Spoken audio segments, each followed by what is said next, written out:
Welcome to Perspectives with Asima Silva. Today we have an interesting guest, and as you know with this show, it's called Perspectives. And we'd like to give perspectives of all different issues we have done locally, nationally, internationally. And we've tried to address issues and concerns and topics that most people have not seen or heard of, just to give information and education to those who are interested, to open up our minds, to have some really heartfelt discussions on very hard topics. And today we're doing a discussion on a topic that I don't think most Americans know about, but it is affecting our local lives, national lives, and a lot of people who live in America I think really would be interested in this topic. And today we have Shaik Ubaid joining us from New York, and he is very qualified. Let me just introduce him to you before I introduce him and thank him for joining us today. He is a co-chairperson for the Muslim Peace Coalition of New York. He's also the president of the Indian Minorities Advocacy Network of Iman Net. And thank you, Shaik Ubaid, for joining us today from New York. And this is a topic that I don't think many Americans are aware of at all. It's a topic that a lot of people think is, in another country, on a different continent. It does not affect us. So if you could, and I kind of hinted to the topic. It's about the Hindu relations, specifically with Muslims, but the Hindu relations that we have with, not only Muslims, but with our nation and our policies. Could you give us an introduction of what this particular issue and topic pertains to? Thank you for having me on your show. We are talking about today, I think, Hindutva, which is a supremacist movement of Hindus, which was launched after the founders of the movement had met Mussolini, and later they started to idealize and idolize Adolf Hitler. So like all supremacist movements, whether it was Nazism or ISIS, it is a violent movement which want to exclude everybody else, and it should be of interest to people everywhere, especially people in the United States, because of two reasons. India is a major country, regional superpower, nuclear power, which is of geostrategic interest to the United States. And if India gets destabilized, where 180 million Muslims live, and when they are massacred and pushed out, and similarly millions of Sikhs and Buddhists and the untouchable or the outcast Dalit in the caste system, it will destabilize the region. And the second thing is, Hindutva is the fastest growing hate group in the United States. There are thousands of people who subscribe to this ideology who are here, and their numbers are growing, and their influence both in Washington, D.C. and the state capitals is growing. So that is why we should pay attention to this hate ideology. Well, you just likened the Hindutva to Nazism. And Nazism targeted certain groups, blaming certain economic difficulties and other social issues on those particular groups. So what is the issues that the Hindutva is using to gain this popularity? So Hindutva blames everything that goes wrong with the economy or anything else in India on minorities, both Christians and Muslims. They are willing at this time to tolerate minorities whose religious founders were born in India, for example, Sikhism and Buddhism, because that is not in their initial stages to go after them. So Hindutva is involved in fear mongering and hate mongering. Similar, just like in the United States, where they blame immigrants, the right-wing extremists. And sometimes our president blames the immigrants for everything that is wrong with America, with its economy, with jobs or whatever. They do the same in India. But there's another aspect to it. They claim that India, which was ruled by Muslim dynasties, which were Indian in the sense that they came to India and they settled down in India. They call them as foreign rule, and they want to take revenge for 1,000 years of Muslim rule in India. So I understand that, and full disclosure to the viewers, I am of Indian descent, but surprisingly, I was not aware of this issue until recently myself, or at least aware of the intensity of this issue. So, you know, if I wasn't aware of it, now I guess the question, you know, it begs the question, why is this not in media or a prevalent knowledge? And if it is such a big deal, why is it not being covered? Because the Hindutva was founded by, you know, people who want Brahmanical supremacy. Brahmins are just a few percent of Indian population that have ruled India for 3,000 years. So they are used to creating a mindset and a psyche where other people are willing to live under their hegemony. And also, they are not as, shall we say, foolish or stupid as ISIS or Taliban, who started doing big things, if we may call them, to attract the world attention. They have very slowly infiltrated first the power centers in India, in the judiciary, the law enforcement, and the education system, and they were able to, get books written spreading hatred and fear of minorities. The whole world knows about Gandhi and respects him. And the world does not realize that the people who killed Gandhi from the RSS and Hindu Mahasabha are now ruling in India. A nuclear superpower, regional superpower, is being ruled by an ideology which is like the ISIS ideology. But they have been very successful in keeping a low profile till they were in a position to gain power. And there are so many things going on in the world right now. The Rohingya genocide, the Syrian genocide going on, what's happening in America with Trump grabbing the headlines every day, that we are not focusing what is going on in India. In India, already, they have upped the ante, if we can say that. They are already, lynching people on the streets, just blaming them of eating beef, which is considered a sacred animal. Cow is considered a sacred animal among Hindus, and they are using other excuses to unleash pogroms, to do a localized ethnic cleansing, where hundreds of women can be raped and thousands of people will be, 10 to 50,000 people can be displaced. But it is localized in one particular city or one particular region. They are not doing it in a statewide the way they did it in 2002 in Gujarat. But it may soon be changing because there are elections that are going to come, and Hindutva usually tries to win the elections by polarizing in India, by creating this mass scale conflicts and raising the specter of foreigners coming from outside and taking over India. So we are afraid that they might do a statewide pogrom, unleash a statewide pogrom in a region called Assam, which borders Burma. So you just mentioned that they've taken some political power. They've been a little bit covert and kept low profile. Now, how is the Indian population, neighbor to neighbor, locally? The reason why I'm asking is, my family is immigrants from India, and I've heard stories of when my grandfather grew up during the partition between India and Pakistan. And of course, a lot of what you were describing, people were polarized on religion.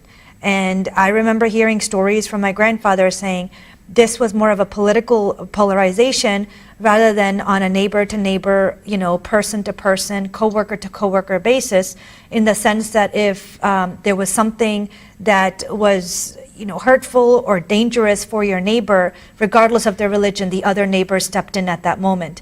Are we seeing some of that in India, or is this something that has become so polarized that we're seeing a lot of fear because that kind of like what you described with Nazism, where neighbors did not feel like they were empowered or could help your fellow neighbor?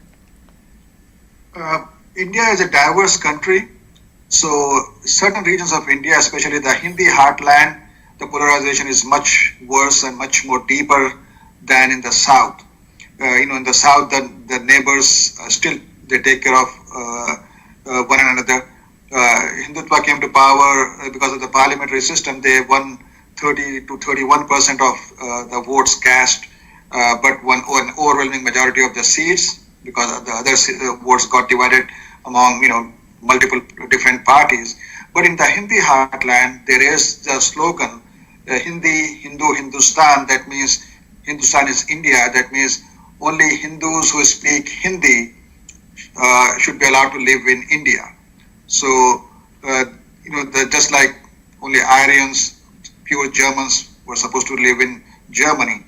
So this was so in the northern India it is much more polarized, but still there they have not gotten more than 35% of the votes. What is more dangerous is that even in other parties in North India especially, they have infiltrated and have their supporters. So, for example, somebody might vote against the BJP, which is the ruling party, the Hindutva political front, on economic reasons, saying that the BJP has not done a good enough job in economy, that it has not, addressed the corruption, or that it was more corrupt, but they do not care as much about the extremist and discriminatory policies of the BJP in the north. In the south, it is still different, and that is why we have so much hope. But if we don't do, the world does not pay attention, that hope may slowly fade away. So what is the actual way that people who are working against this movement, what exactly are they doing in India? They are trying to increase awareness, not about the movement, about the long-term ramifications. The moderate Hindu activists know that sooner or later their turn is going to come. Once they get rid of the Christians and the Muslims, they are going to go after the Sikhs and the Buddhists, and then finally they will go after those among the Hindus themselves who are against this extremist movement. Just like ISIS went after the Sunni Muslims to a much greater extent than others. So when we are increasing this awareness and at the same time countering this, trying to do catch up and countering this decade-long history where the whole Indian history has been changed, and people are taught at a very young age to hate others, and taught wrong history that foreigners came, that Muslims are foreigners, that Christians are foreigners. Christianity dates back to the time of Jesus or right after him. Islam dates back to the time of the Prophet, because Arab traders were coming to India and trading. So just like in Indonesia and Malaysia, Islam came to India initially through traders, and it was later that the armies from Central Asia or from Afghanistan or Iran might have come and conquered great parts of India. But then once they came to India, they made India their homes. Unlike colonialism, just like the present day upper caste Hindus in India are Aryan invaders who came to Iran and to India about 1500 BC, just as they went to Europe. The original populations of Europe, the Celts and the others, were pushed back further and further till some of them live in Spain and a few in Wales and other parts of Britain. So the Hindus themselves is so funny that they are not the original inhabitants of India. Throughout human history, human populations have been moving, and they came out of Africa about 70,000 years ago, and human beings have been migrating all over the world. But they call themselves as the original people of India, which they claim have been living in India for millions of years. Maybe they were neighbors of dinosaurs. Because that's how silly the whole propaganda is, and they claim that thousands of years ago India had aircraft and spaceships and were taking interplanetary missions, and it's just, people might think that it's funny, but except that thousands of people have been killed and thousands of women have been gang raped, just like what happened in Burma at a larger scale had been happening in India in a smaller scale in Assam, in Gujarat, in other places. So while you were speaking, it was occurring to me all the kind of history of colonization and some of the history that people have forgotten of who conquered who and how tribes moved into different areas. You know, it really is a globalized world if we really look at the history. But looking into that, America really understood globalization, understood the whole melting pot salad bowl concept. But with the recent couple of elections and the people that are in power, there's a lot of isms that are going on. There's a lot of us versus other, Muslim ban, create the wall. Are these policies encouraging the policies that you're seeing like we're seeing in India at this point? Are we contributing to the problem that you're describing? Very important question.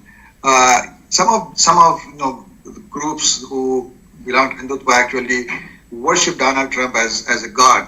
If they have small makeshift temples with Donald Trump's picture where you put garlands of flower around him, and I'm sure Trump loves it. So and they take great inspiration from European and American extremism, and vice versa. Remember the largest massacre that happened in Norway. The person who killed more than 70, I don't remember the exact number, was actually referring to these writings from Hindutva people to say why he killed, the white liberal Norwegians because they were not supporting, because they were so open to the immigrants. So this is, this in this global world, not only trade and good ideas percolate and spread, but also bad ideas do. And not only ideas, but because of student visas and H1 visas and other thousands and thousands of soft and hard Hindutva supporters come to United States, and they have taken over the Indian and the Hindu spaces. Many Hindu temples are now controlled by these Hindutvadas because they are so committed and dedicated. They spend so much time in the temples, whereas common Hindu Americans are busy with their jobs and their families and other demands of life, and they do not spend so much time in the temples. These Hindutvadas, just like they did in India, they have taken over many Hindu temples. Not only that, they have targeted and taken over many of the professional associations. They targeted the Physicians Association, the Hotel Owner Association, and they have started occupying those spaces. And they are so cunning that they use Gandhi's name, the person that they hate so much that they killed him. They use his good name and his image in the US to make inroads in the US power centers.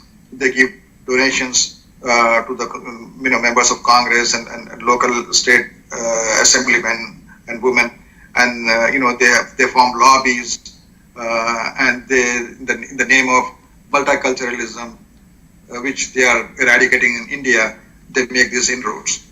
So what you just described is how our policies as Americans may affect or encourage some of this movement. But as an American sitting in America, why and how is this important to me? It is important to you because, on two levels. On a humanitarian levels, you don't want to see millions and millions of people, getting killed and displaced in India. Syria multiplied by many times. India has a population of over a billion, 180 million or more Muslims, millions and millions of Christians and Dalits who were made outcasts when India was taken over by Aryans, about 2,500 years ago. Not only that, but from a practical point of view, they are contributing to the growing hatred and polarization in the United States. It may not make sense that if US gets more polarized, the influx of Hindus and Hindutva in the US will be stopped, right? Because when people are extremists, just like what ISIS and Al-Qaeda did, when people are extremists, they don't think rationally. So even though their immigration might be curtailed too, they don't care as much as long as the extremists in the US get more strengthened. So if you go to the websites by Pamela Geller and others, you will see, there's, quite a few of these activists supporting her. And then if you go to their websites and look at the comment section, you will see lots and lots of comments written by the Hindutva supporters, supporting Pamela Geller, supporting Spencer, supporting the extremist Islamophobes in the U.S. So what are we seeing as possible effects of how the neighboring countries will be affected? How will China be affected, Pakistan be affected, economically, policy-wise? What are we looking at? Whenever we talk about India and Pakistan, it's always a polarized discussion. Either it has to do with politics or cricket, one or the other. But realistically speaking, when you're talking about India and Hinduvasta, what is it that we're actually seeing or could possibly see on a neighboring level in terms of their countries in that continent? That is again at two levels. The Hindutva believes in a greater India, starting from Afghanistan to Burma, and from Nepal to Sri Lanka and even Maldives. They want a greater India. So, all the neighboring countries will be destabilized because, again, like I said, extremists don't think rationally. ISIS, if they had any comments, they would have known that they could not have taken America or Russia. But they did not, they don't think rationally. Similarly, Hindutva will not think rationally, and they control nuclear bombs. And secondly, they think and believe that China should be countered violently. There is already a big land dispute between India and China. India claims that China has occupied thousands of square miles of Indian territory, and instead of settling it in a peaceful way, Hindutva urges the United States to take a very confrontational, attitude towards China, and they want to confront China. Afghanistan, Pakistan, Nepal, Bhutan, Bangladesh, Burma, and Sri Lanka will be destabilized and targeted. There, the violent secessionist movements in these countries will be supported by Hindutva down the line, but we may see a confrontation between China and India. So if people want to learn more about this, for example, I was contacted by a friend who had heard some of the violence in India, and by one random, social media article, and that was the only thing that they had in terms of content and in terms of finding out what the news really was. Do we have a website? Do we have where we can point our viewers and listeners to in terms of being able to be up to date on this particular issue, and kind of like some of the things that you were saying in terms of experiences of these minorities? If someone was believed to have eaten meat or beef, being lynched in the streets, women being gang raped, these kind of issues that you are talking about, can people go and learn more about it, how often it's happening? Because as you said, education and information is power. So what is it that we can point our viewers and listeners to? They can Google Hindutva, Hindutva, Hindutva, or RSS, which is the largest terrorist organization in the world. More than 6 million members in India who dress up like the Nazi street thugs in brown or khaki shorts and white shirts. So they can do that, or they can visit some sites such as Indian American Muslim Council, IAMC.com, or they can visit a site called Coalition Against Genocide.org, one word, Coalition Against Genocide, or they can visit the websites of Alliance for Justice and Accountability, their Facebook page, or Indian American Muslim Council Facebook page, or CDCD India, Coalition for the Defense of Constitution and Democracy, India. So these are the Facebook pages that they can go, or they can go to Human Rights Watch or Amnesty International and look at the India reports, or go to the United States Commission on International Religious Freedom. Every year, this commission, which is, which issues a report advising the Congress, has been talking about the growing extremism and violence in India. Has any one of our, national leaders been contacted in terms of senators and congressmen? And if so, who has kind of said, yes, this is a problem and we need to address it. Where have you received support in this country? Like 2 or 3 times there was a resolution that was introduced in the Congress. Congressman Pitt and Congressman and others, especially the congressman from Minnesota, which I'm blocking his name at this time, who's now running for the Attorney General of Minnesota. So they have taken a lead. In spite of the tremendous power of Indian lobby, Indian government, we had more than 40 members of Congress who signed on to it on both occasions. But every member of Congress, both senators and members of the House of Representatives have been periodically contacted, State Department and their human rights divisions, in the White House. We have actually the Prime Minister of India, Narendra Modi, was the first person whose visa was denied because of the U.S. law, which prohibits anyone who was involved in massive human rights violations from coming to India. So he was the first politician whose visa was denied and his diplomatic visa was revoked. That happened in 2005. And that happened because the American government and the State Department were educated about that. And if you Google Washington Post or New York Times in the last several months, they have also been worried, and their correspondents in Delhi have been covering these issues.